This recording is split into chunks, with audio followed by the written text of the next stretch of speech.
ओम क्या है? ओम को पुराणों में, शास्त्रों में प्रणव कहकर संबोधित किया गया है। ओम का काफी अच्छा विवेचन नाद बिंदु उपनिषद में मिलता है।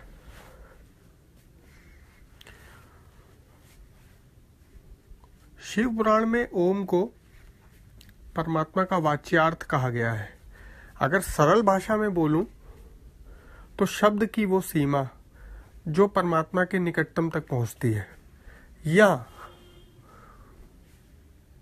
वो वैचारिक यान, वो शाब्दिक यान जो आपको परमात्मा के निकटतम तक पहुंचाता है। कैसे? कुछ हम नाद बिंदु उपनिषद से समझेंगे, कुछ पुराणों के आधार पर समझेंगे।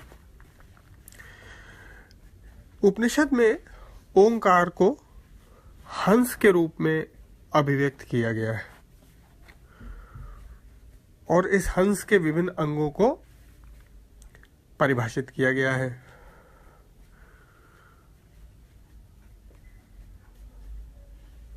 हंस का दक्षिण पंख आकार है और उत्तर पंख, बायां पंख उकार है और उसकी पूंछ मकार है और अर्धमात्रा उसका शीर्ष भाग है। आप ध्यान से सुनिएगा इसको। यह ओंकार रूपी हंस के दोनों पैर कौन से हैं? रजोगुण और तमोगुण। उसका शरीर कैसा है? सतोगुण।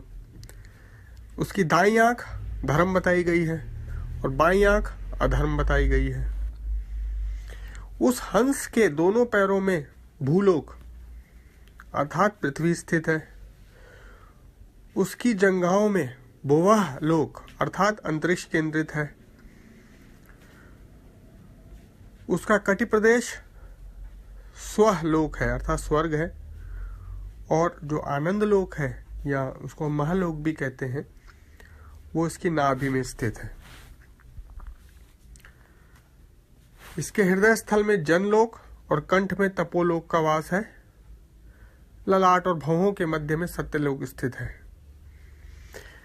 विद्वान साधक प्रणव रूपी हंस पर आसीन होकर अर्थात ओंकार के ज्ञान का चिंतन करता हुआ, कर्मों का अनुष्ठान करता हुआ, ध्यान के द्वारा सहस्रों करोड़ों पापों से मुक्त होकर मोक्ष को प्राप्त कर लेता है ना। तो ये तो उपनिषद की परिभाषा थी। बहुत सरल रूप में हम इसको समझते हैं सामान्य उसमें।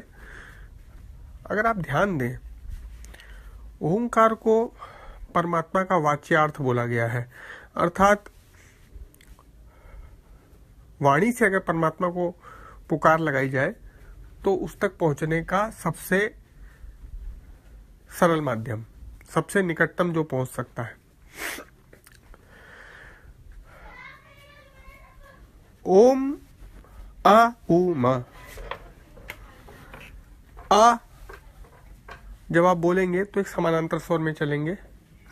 ऊ जब आप बोलेंगे तो आरोह अर्थात चढ़ेंगे। अवरोह अर्थात नीचे उतरेंगे। तो आ उ म एक यान ने आपको एक सीमा पे पहुंचा दिया जहां पे आपका शब्द खत्म हो गया, समानांतर चला, आरोह हुआ, अवरोह हुआ, अब आप शांति पे आ गए। तो इस यान ने जो आपको क्षण भर के लिए निर्वात दिया, स्वर के सारे स्पंदनों के बाद, आरोह अवरोह के बाद जो शांति दी, उसको अनुभव करिए। ओम जो है वो ब्रह्म नहीं है। ओम एक यान है ब्रह्म तक पहुंचाने का। ओम के बाद जो शांति का अनुभव आप करेंगे वो ब्रह्म है। यह तो साधारण शब्दों में हुआ अगर आप समझे तो। और जो मूलतः इससे पहले जो परिभाषा बताई वो उपनिषद के आधार पर बताई। आगे और आपके वो विवेचन करूंगा।